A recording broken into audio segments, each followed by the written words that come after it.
Hey guys, so today we're jumping into the top 10 characters of Dragon Ball Legends list. This is the February 2024 Part 2 list. I don't think I did one in January because there wasn't that many changes to the game. We got a bunch of GT stuff, but it wasn't really until we got Super 17 here, you can see on the screen here, that the meta really saw any significant change whatsoever, so I felt like it was worth waiting until we got the full brunt of the GT campaign here before I jumped into one of these top 10 videos. As per usual, I do like to just mention 3 quick points here. Number 1, all characters are considered to be at 14 stars, best teams, best equips, max title boosts, everything to possibly have them at their best possible positions. Number 2, this is definitely more so going to be a top 10 rankings in terms of the current meta environment, not so much which character is better than which in a vacuum.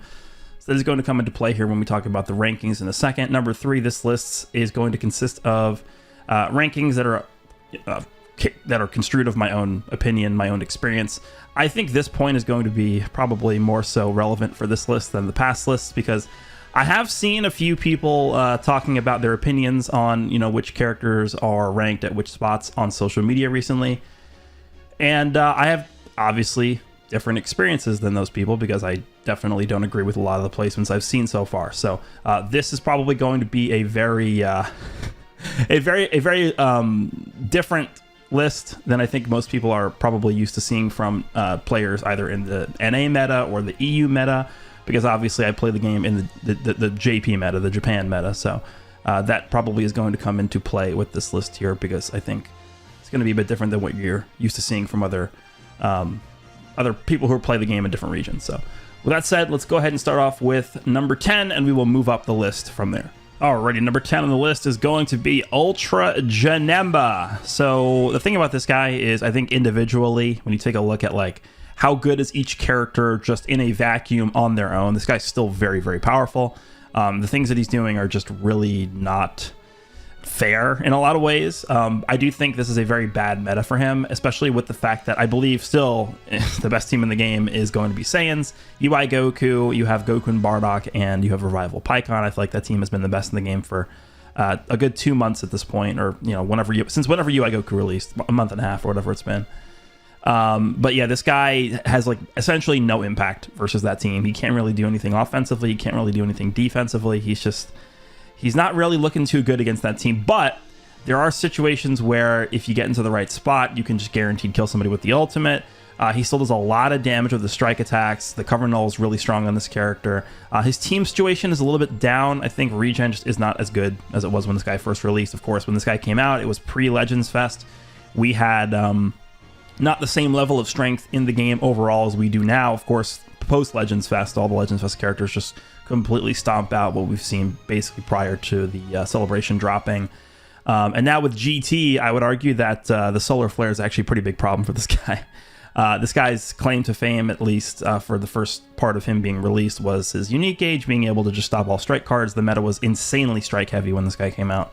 And we sort of seen a bit of a shift with that. A lot of the Saiyan characters that we've gotten, UI Goku, mostly.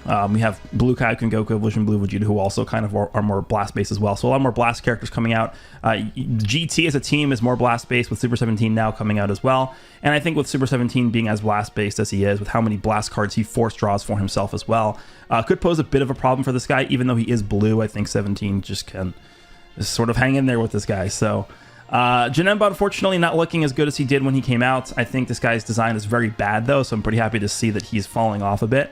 But on the other hand, I am a big villain fan, so it's kind of depressing that we don't really have very many good villains in the game right now. However, I think Janemba, when we get a good regen setup for him again, he can potentially see a resurgence, but we'll have to wait and see what the meta is like at that point. Are we going to have 900 green units just coming, through every single match and really putting a stop to this guy's guaranteed ultimate? We'll see. But number 10 is going to be Janemba. Let's move on to number 9. Coming in at number 9, we have Blue Kaioken Goku and Evolution Blue Vegeta. Kind of an interesting situation this character is in right now. I certainly don't think they're bad. I don't think they are undertuned as a character. This is, again, just another example of a character that is not necessarily the greatest spot. They're not necessarily in the greatest spot for this meta right now. This character dropped, and it's like there was an interesting dynamic with this character, because obviously they're meant to be a universe rep buff here. They spent the entirety of 2023 essentially buffing Universe Reps leading up to Legends Fest, where they dropped this guy in part 1, and then they dropped Ultra UI Goku in part 3. And I imagine they envisioned Ultra UI Goku sort of helping this character out on Universe Reps, and they want you to run them both next to each other. But what ended up being the reality was, I actually think Universe Reps team as a whole, they got hurt a lot by the release of UI Goku more than they got helped, because UI Goku fits much better on a Saiyan team next to Goku and Bardock and the Revival Pikkon. And that sort of became a bad interaction with the existing Universe Reps team, where this character is obviously at their best because they're a blast-based character. They're going to be helped tremendously by other characters that are able to generate green cards, stuff like that. So this character sort of found themselves fighting against more UI Gokus than they did fighting with UI Gokus. And when this character goes up against UI Goku, a lot of times they're just going to get smacked by the ultimate lock-in and they can't do anything. And it's just, it's sad, because not only is that the case, but this character obviously does want to build up throughout the course of a fight, building up the charge rate of their unique gauge. And it's very tough for this character to build their unique gauge when you have a character that is able to stop their combos in the middle of their combo, even through cover null. UI Goku does not care about cover null at all, right, with his gauge. So it becomes a lot more difficult to be able to build this character up to where they want to be. And that is definitely a inherent flaw with this character as well. The fact that like the first combo, you're never really able to get to the point you want to be unless you just get fed with infinite green cards, which is not really going to be realistically the case most of the time. It usually takes 1.5 combos for this character to really get steamrolling through to the point where they want to be able to be dominating the fight. And that is, you know, it is technically a weakness for them. I'm honestly kind of glad that exists, because if this character was as good as they were when they fill up their unique gauge twice from the start of the fight, things would be a lot different. And I think that would have been very bad for the game. Like, it would be Vegito Blue on steroids, honestly, if that was the case. So they do need a combo and a half to build up, and it becomes very difficult to achieve that when you have characters that are stopping the combo mid-fight. And then, you know, on the offensive end, that's a problem for them. And then on the defensive end, they face the same exact problem with UI Goku, just locking him in and killing him a lot of the time. So that is a bit of an issue for this character. And then as we get more and more characters moving forward that are very offensive, it's going to become harder for this character to, I think, see tons of play at the highest level. You know, characters like Super 17 that are just going to utterly decimate this character, which unfortunately is going to be the case, I think. But that's not to say this character can't see a resurgence if Universe Reps gets more buffs, or if we start to see a shift in the construction of Sun Family or Vegeta Clan, or maybe just the Saiyan team in general, where it warrants running this character on the team, because they can fill a good role there as the main combo character. But they release Goku and Bardock, and it's like they're just leagues beyond this unit in terms of their flexibility. So it's tough to really want to run this character over Goku and Bardock, because I feel like they sort of share the same spot, the same role on the team. So we'll see what happens going forward. But as of right now, I feel like I'm pretty comfortable with this character being at 9 on the list. So Super Saiyan Blue Kaioken Goku and Evolution Blue Vegeta at 9. Let's move on to number 8. All right, number 8 is going to be Ultra Vegito Blue. Definitely at this point, I would consider this guy to be a very well-aging character. This guy came out, I believe it was in July, right? At the end of the anniversary. The tail end of the anniversary. So now at this point, I mean, he is like 6-7 months old almost. So he's definitely aging very well. I think there's not really much, not really many negative things I could say about this guy here. But I'll sort of make the same comment that I made about Blue Kaioken Goku and Evolution Blue Vegeta at number 9, which is just the fact that it's tough for this guy to really get going as he once did when you have characters like UI Goku out on the field. We're seeing, you know, Blue GT Spirit Bomb Goku, who we'll talk about later on, definitely is a pretty big issue for this guy. It's funny because we saw like these major Blue releases come out one after another when this guy released, and he was still able to push through.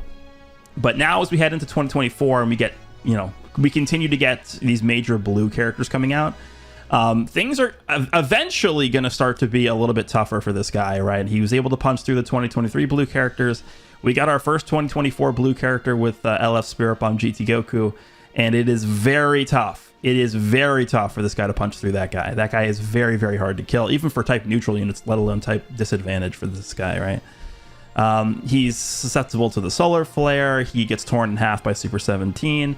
Goku and Bardock laugh at this guy, but obviously, you know, that's like for most of the characters in the game, that pertains to, you know, the same situation, right? But I think overall this guy's aged very well. I think the biggest problem for this character, not just in terms of like the other meta characters, but just in general, is actually, this is going to sound crazy, but Future actually has not seen much help recently, right? The last time we got a Future buff is, I'm pretty sure it was just when this guy came out, right? Like, what was the other, what Future buffs have we gotten since this guy released? Cell, Purple Cell, I guess. He was the only other Future buff. So since Purple Cell's release, which again was in July, right? We did not see any other Future buffs. So we know at this point that we are going to be seeing a Cell, something related to the Cell saga coming out next. So it's possible we could get some kind of new Cell, we could get some kind of new Trunks who would help Future. And that would definitely help this character out, because remember, this guy's two main teams are Fusion Warriors and Future. You could potentially run him as leader on like Saiyans, but obviously you'd rather just run like UI Goku there. So if you're going to run him on the leader slot for other teams, it's going to be a suboptimal team. That's just the way it is. But on Future and Fusion Warriors is pretty good. I think Fusion Warriors is a team, you know, with Super Saiyan 4 Gogeta Zenkai, definitely better than it was before. And then Future just has not gotten any help since Cell came out. So I think once Fusion Warriors gets more help, once Future gets more help with Cell, this guy can jump up a bit in the rankings. But as it stands right now, like, again, it's just 7 months later after this guy's come out, we've simply seen better units. That's just the way it is. So this guy is aging well, though, so I'll be interested in seeing how well he does moving forward. Number 8, Ultra Vegito Blue. Let's move on to number 7. All right, number 7, we have Zenkai LF Super Saiyan 4 Gogeta. So upon initial usage of this character, I mean, we've obviously had, what, almost 4 weeks of this guy being released now. So we've had a bit of time to run this guy, see how he works. And with GT now being fully fleshed out, I think I can give a bit of a more generalized opinion about how he's doing right now. So there's actually 2 points I'm going to make about this guy. Number 1, I actually think they could have given him more than they did. And that might sound crazy considering he's number 7 on this list, which is very good for a Zenkai character. It's very rare that we ever see a Zenkai character this high up on the list. So that's point number 1. Point number 2, the reason why he's so high on the list. This is like a hand-picked, perfect meta for this character. And they obviously did this on purpose, right? They set this meta up to where you're terrified of bringing like any purple unit. And obviously that's due to UI Goku's existence. UI Goku, if you are a purple character and you get touched by UI Goku, you're probably dead, right? I mean, we still have a lot of good purple characters in the game, and it's like they're just nowhere to be seen a lot of the times thanks to UI Goku being a character that is in most matches, right? So that's number 1. Number 2, there are quite a lot of revival characters in this meta right now. I think Orange Piccolo is, you know, pretty common. Obviously, PyCon Gogeta is very common. Obviously, those revival characters being in this meta, and I sometimes see Revival Goku being thrown around, the UI Goku. So there's quite a bit of revival units that are being used right now. Obviously, that does help this character because he does get the anti-revive mechanics to be activated when he does activate an enemy's revival skill. He gets 50% permanent damage, he heals, he gets 4 Dragon Balls, very strong. And as the person using the revival character, you always have to be on the lookout for that. You know, getting rushed by this guy, getting ulted by this guy in your revival character, it's really bad for you if you do that. So that is another good thing about him. And then obviously number 3 is he's a very good character to be ran on GT because he does provide support, he does provide healing to GT characters. So, I mean, overall, this guy's in a really good spot right now. I think once we start to get better, stronger overall characters moving forward in 2024, I would not be surprised at all if this guy started to fall off rather quickly. But as it stands right now, this guy's looking pretty solid in this meta right now. The only problem with this guy, and I've mentioned this on social media, in terms of like when I said the first point that I don't think they gave him enough, they could have given him more, whatever. He doesn't really tank the greatest. He doesn't really do the craziest damage, and he doesn't really have any disrupt. So he's doing a lot of things that are like decent. Like he it's not like he doesn't tank well at all. Like he tanks fine. His damage is fine. His ultimate hits very hard. Like outside of his ultimate, it doesn't really do much damage. His ultimate and his blue card hit very hard. But outside of those 2 things, like his strike attacks don't really do much damage. His blast attacks don't really do much damage. Sort of his offense is sort of concentrated within the ultimate and within the blue card. This guy's blue card is like one of his best assets. But I feel like they could have given him, not much, but maybe like, I don't know, his first strike arts upon switch in deals 100% more strike damage or something like that. Like they give a lot of these characters that kind of mechanic. The first card that you use does X% more damage. I think that could have been nice for this guy, just to give him a bit more burst upon switching into the battlefield. And then the biggest disappointment for me, I think, with this character is just his defense. He doesn't really have the greatest defensive abilities. Given he's a defensive type, given he has the double cover change against strikes and blasts, which is pretty nice. He has like the one-time damage reduction for the first time he gets hit, or before the first time he gets hit in the fight. He has type neutrality. Like, it's all nice, but at the end of the day, he's not tanking. He's not taking damage well in most instances. So that, I think they could have given him a little bit more potentially, but overall I think he's good. Obviously, they're not trying to make Zenkai characters the best characters in the game overall. And in terms of just position in the meta, he's looking very solid. So I don't really have many other things to say about this guy. Off to a good start with GT this year. Zenkai Super Saiyan 4 Gogeta coming in at number 7. Let's move on. Okay, coming in at number 6, we have Revival, Pikkon, and Gogeta. Again, not much to say about this character. You guys definitely have fought this guy enough times to know how good he is, what they're able to do. The only reason why they're not higher on the list, I guess, is we'll just move on to that point, is what I talked about with Super Saiyan 4 Gogeta. Super Saiyan 4 Gogeta is a very common unit to fight. A lot of people are using GT. I think GT is one of the strongest teams in the game. I don't think it's the best team in the game, but it is up there. I think it's, on par with some of the best teams in the game, thanks to the recent releases we've seen. But it becomes a lot tougher to use this character. You can't just throw him out willy-nilly expecting to, let's just have the revive go off, because it becomes a lot tougher in a situation where you're fighting Super Saiyan 4 Gogeta. You can't just do that because then they can just rush you and then rush you again, and then it snowballs itself into being a very unwinnable situation for using this character like that. But of course, he's still very, very good. He provides support. He has the Disrupt. He has the green card generation. Ridiculous character to be used alongside other Saiyans on that best team in the game, which I talked about. Ultra UI Goku plus Goku and Bardock. The fact that this guy is able to just provide like a seemingly unlimited amount of green cards to Goku and Bardock is the biggest plus with this character, I think. But, as a member of what I still think is the best team in the game, it's very tough to... it's very to put this guy lower on this list than 6. But not really much else to say here. You guys know how this guy works. I think the only thing just to say here is I would have had him higher if it weren't for the prevalence, I guess, of Super Saiyan 4 Gogeta across the game right now. Because, again, he is fairly common, at least from what I've seen. Right? My experience with the game is I run into GT fairly often. And, of course, it becomes a lot more annoying to... a lot more annoying to use this character when you have to worry constantly about potentially getting, either Rising Rush or ultimated or just sniped with a green card from Super Saiyan 4 Gogeta, as opposed to just the normalcy with this character every match when you're not fighting against Super Saiyan 4 Gogeta, which is just, he's just there to soak damage, he's there to disrupt, he's there to do his thing.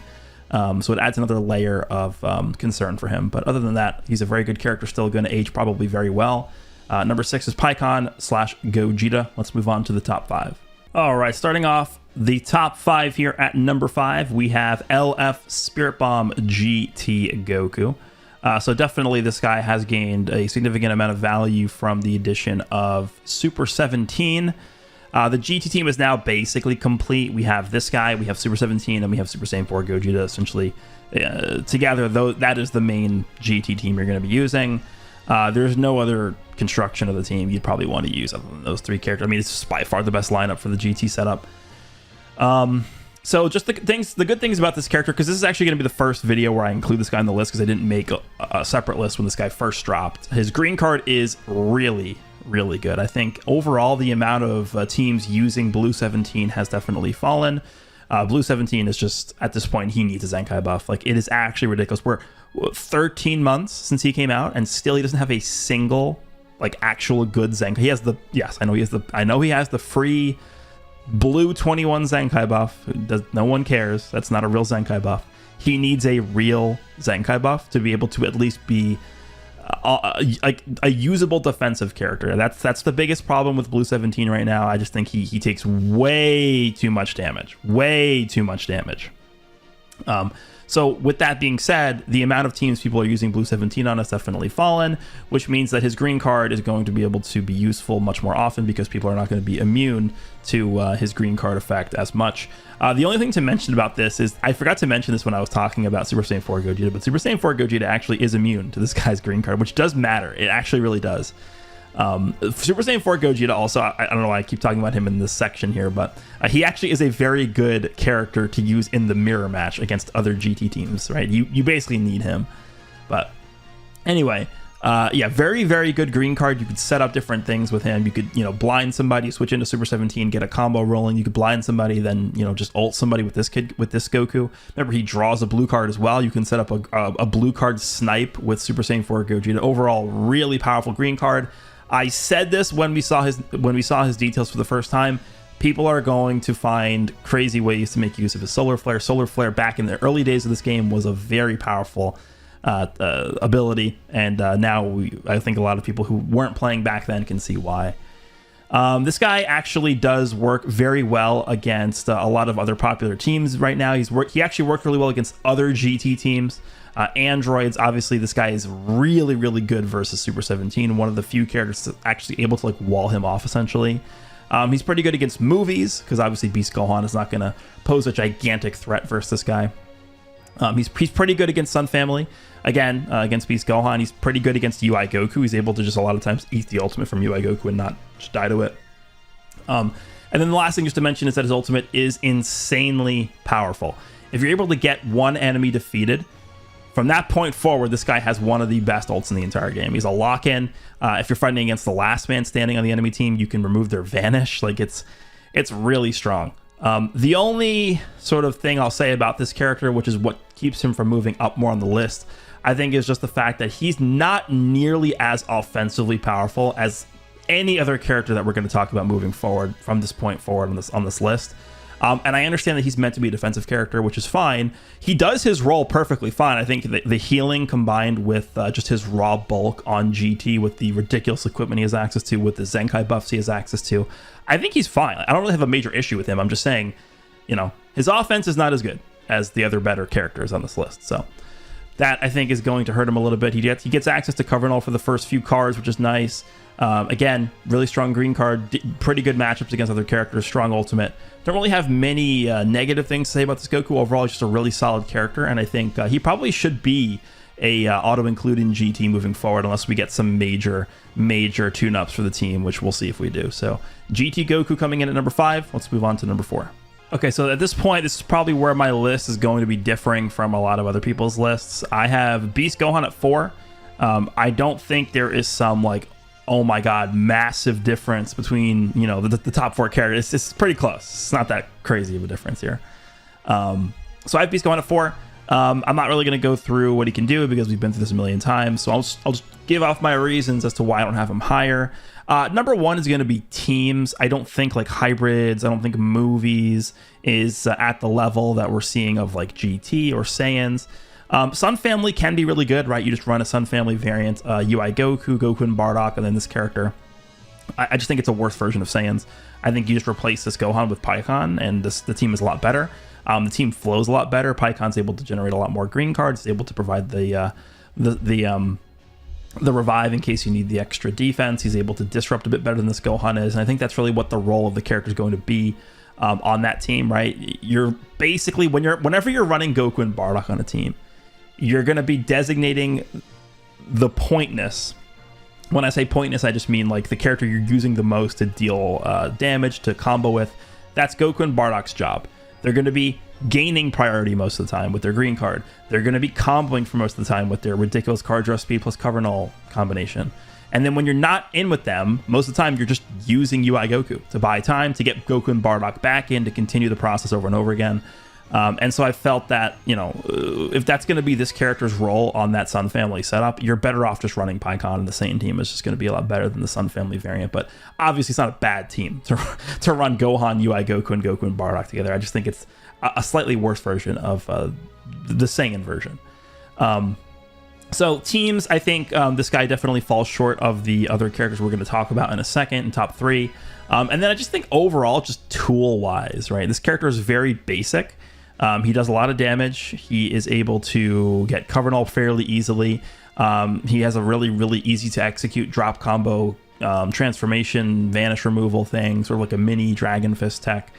Really cheap way to gain priority. If you like tackle somebody and they counter you with a strike card, you could like switch into Gohan and just easily gain priority with that, removing their vanish, stuff like that. But he's a very basic character. Getting vanish back's pretty good, gets cover null pretty easily. He goes type neutral. But like in terms of defensive mechanics, other than his gauge, other than his just straight up bulk, like he's not doing anything particularly special there. He doesn't have like a way to disrupt the enemy combo mid-combo. He doesn't have indestructible. He doesn't have endurance. Doesn't have revive. He's not really stacking up any kind of like negative effects like cost increase, like card draw speed down, card destruction. He does have card destruction when he swaps in once, right? Then he does destroy green cards when he uses his green card, which actually I have found to be pretty annoying. Especially with all these teams now that are really making uses of tons of green cards. Actually, it's pretty good against Super 17, actually. This Gohan's green card able to destroy enemy green cards. If you're running against the Super 17, right, you can just ensure that they don't have a green card in their hand, and then you can go for a blast successfully because you know they won't be able to absorb it. But again, when you compare this guy to the 3 characters we're going to talk about ahead of him, I feel like they have a bit more in terms of utility defensively than this guy does to be able to work better with their teams than this guy does. Gauge, again, is very powerful for this character.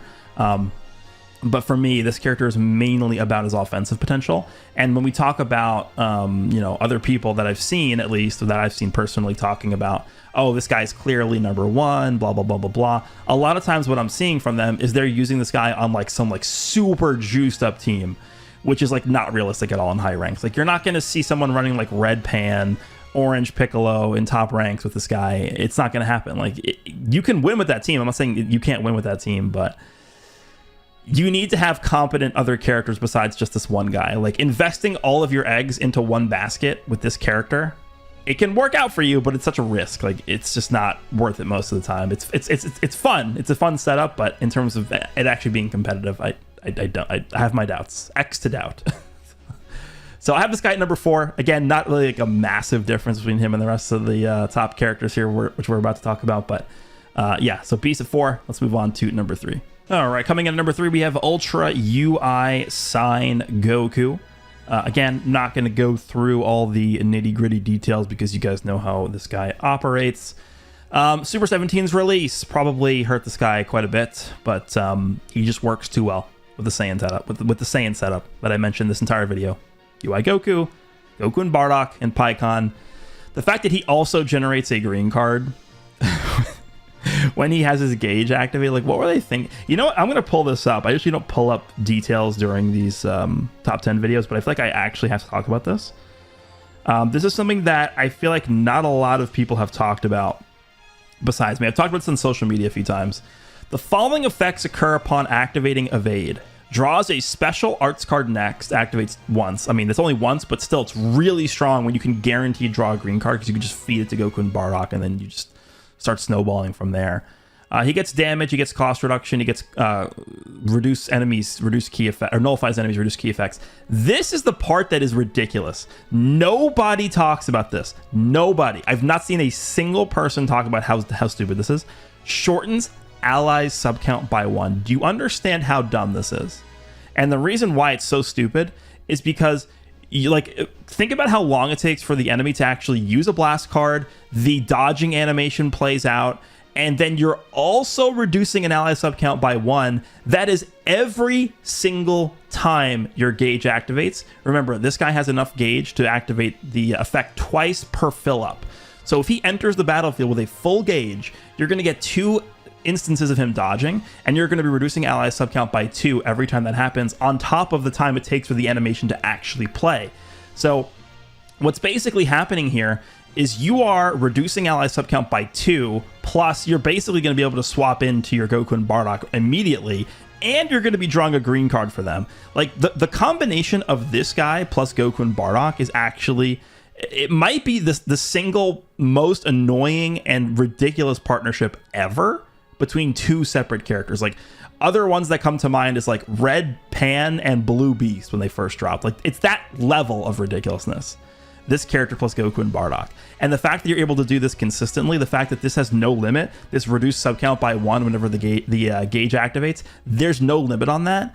Like, this is actually one of the most broken mechanics ever. And upon initial look at you look at this for the first time, and you're not really going to think much about this. This does not look that broken. Reducing ally sub count by 1, like, sure, whatever. And that's what I said when I first read this. But after using this guy for a decently long period of time, again, he's been out for like a month and a half, I'm going to tell you, this is probably like one of the most ridiculous things about this character. And it's really like, you wouldn't really think about that unless you had a lot of experience using him. Like, this is insanely broken. -1 sub count whenever he dodges. It is ridiculous. But it's not just that, obviously. We have, I didn't mean to press that. We have other things with this character as well. The lock-in, the fact that he himself existing in the game essentially removes all purple characters from the game. The fact that he can just, you know, sort of just stop combos mid-combo. It's basically just like an upgraded version of the Janemba gauge because he can do it multiple times per gauge. So, yeah, I mean, you guys know how good this guy is. I don't think I need to talk about how good he is anymore. But the one thing I will say about this is, of course, we do have Super 17 in the game now. And he definitely has fallen a little bit. I think I had this guy number 1 in my prior list, yeah.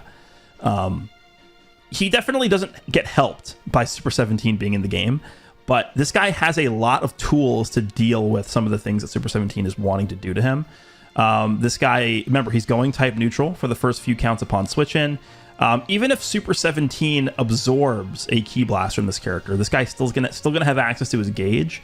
So Super 17 is not really gonna immediately be able to deal with him like immediately, because even if Super 17 removes his Vanish and pops an ultimate member, this guy is gonna go type neutral against the ultimate. He's gonna heal up and he's gonna lower 17's arts power. It's not gonna one shot this guy.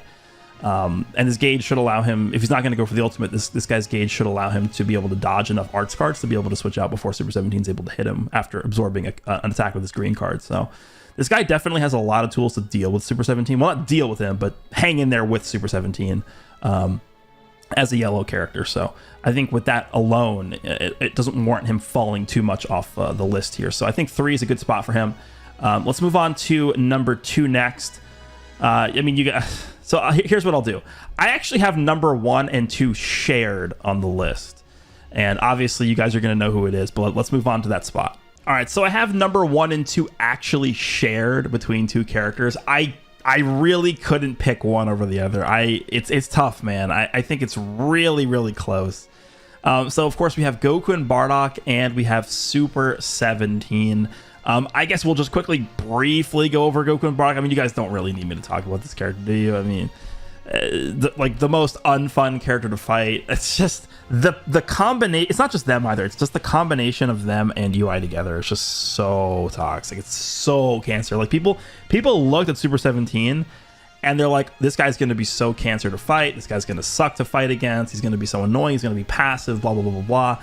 I will tell you right now, without a shadow of a doubt, the combination of this character and UI Goku is 10 times more toxic than anything Super 17 does. I promise you, this is way worse. This character is just so annoying. The AoE green card, just by itself, I would say, is a more toxic mechanic than Super 17's green card.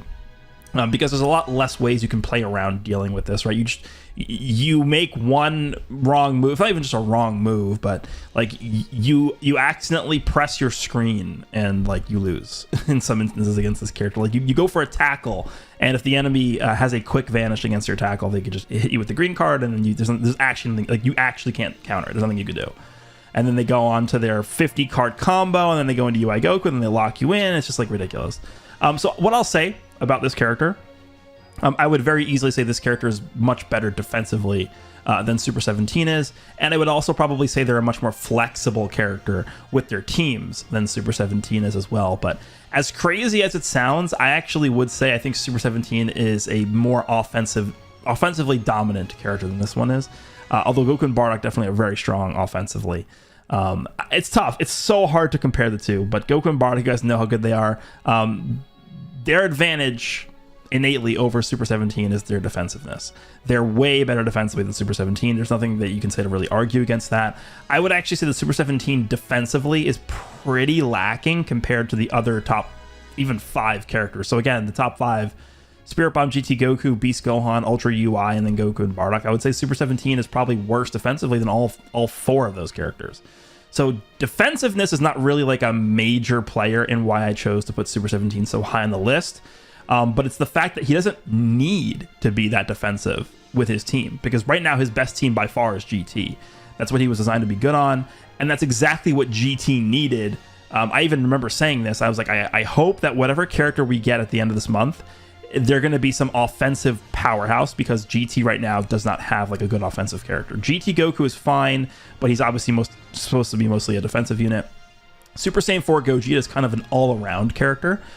He can hit really hard with his blue card, he can hit really hard with his ultimate, but he doesn't really do just overall great damage by himself. Well, now we have this guy. This guy is essentially just a modern day version of Ultra Vegito Blue. And he's more centered around what GT needed as a team to function well in the current meta, right?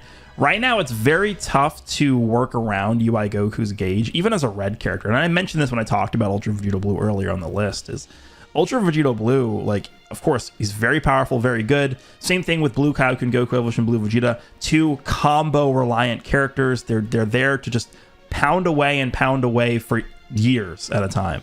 Very tough to do that with UI Goku existing. But this character actually does not have a tough time doing that, because a lot of times he's force drawing specifically blast cards. He's drawing blast cards when the enemy swaps. He's drawing blast cards when you fill up his gauge. He has cover null up for like, I don't know, 70% of the time he's attacking. Like, it's ridiculous. One thing that I found to be very, very good with this character, and I actually did mention this on social media as well. So of course we have 2 styles of playing the game, essentially. When it all comes down to it, you can boil it down to 2 styles when you play Dragon Ball Legends. There is a passive play style, and there is a proactive / aggressive play style. I would much rather see characters designed to work around playing proactively. I would like it much more, and I think people would have a much more enjoyable time with the game if we saw more characters that had mechanics that promoted proactive gameplay. So this character has both, which I think is the best part about this character. This guy, obviously, of course, is going to punish any kind of blast cards that you throw at him, obviously barring like rocks that are not considered key blasts, right? Obviously, you're going to get heavily punished by this. Honestly, what I even go as far as to say is if you key blast this character at all, you lose. Like, essentially, is basically what happens. These effects are just like beyond anything we've ever seen with anything. I think like this is the I think I actually would. This is probably the single most punishing mechanic in the game. If you actually throw a key blast at this character, like, you lose. You lose a character almost. There's very few instances where you can actually key blast this guy and have your key blast absorbed and come out alive with that character. It's very rare. So that's the part that this character is promoting passive gameplay with. Then the part where he's promoting proactive gameplay with is a very interesting ability here. The following effects occur upon landing a tap shot, tap attack, or quick attack hit. He seals enemy strike and blast cards, he seals enemy strike and special move cards, and he gets an increase to his unique gauge charge rate. The reason why this is so powerful is because if you quick attack somebody, you can go for a blast card and not have to worry about them going for a blast armor strike card or a blast armor blue card. And whenever you tap attack somebody, you can basically safely go for a tackle, because you know their strike cards are sealed. So this heavily promotes proactive / aggressive gameplay, and I think the fact that this character can do both styles of gameplay means that he can thrive in essentially any circumstance. He can sit in the back and stall and make your opponent scared to attack. He can go offensive and pressure your opponent into, either switching characters or at least doing something. So there are ways where you can make use of this character in both playstyles, and that's a very, very rare thing. I think the only other character on this list that really can do that as well as this character is UI Goku. The fact that he can obviously dodge attacks and stuff like that. But even with UI Goku, like, the enemy's not going to be scared to attack UI Goku. All it means is that he's just going to dodge the attack, right? They're not going to get punished for doing that. Whereas with this guy, you actually cannot attack him. So there's that. There's the fact that he gets double ultimates if you can cover change with him and get the ultimate. He does AoE damage. He holds a paralysis blast card, just making him even more toxic in that way. But this guy is really the complete package. Again, besides the fact that he's not able to traditionally tank as well defensively, I think we can sort of look past that a little bit just because his team is able to fill that role for him, right? GT Goku is there for that reason. We have Super Saiyan 4 Gogeta on the team who is there to cover change for that reason.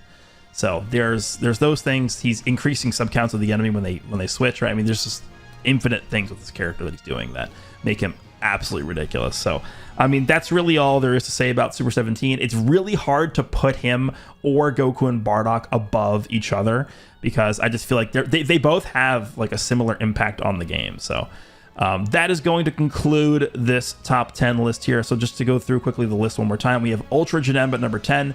We have Super Saiyan Blue Kaioken Goku and Super Saiyan Blue Evolution Vegeta at number 9. We have Ultra Vegito Blue at number 8. We have Zenkai Super Saiyan 4 Gogeta at number 7. We have Pikkon / Gogeta at number 6. We have LF GT Spirit Bomb Goku at number 5. We have Transforming Red Beast Gohan at number 4. We have Ultra UI Goku at number 3. And then we have a shared slot 1 and 2 with Goku and Bardock and Super 17. Let me know down below if you agree or disagree with the placements on this list. Hope you guys enjoyed this one, and I will see you all in the next one.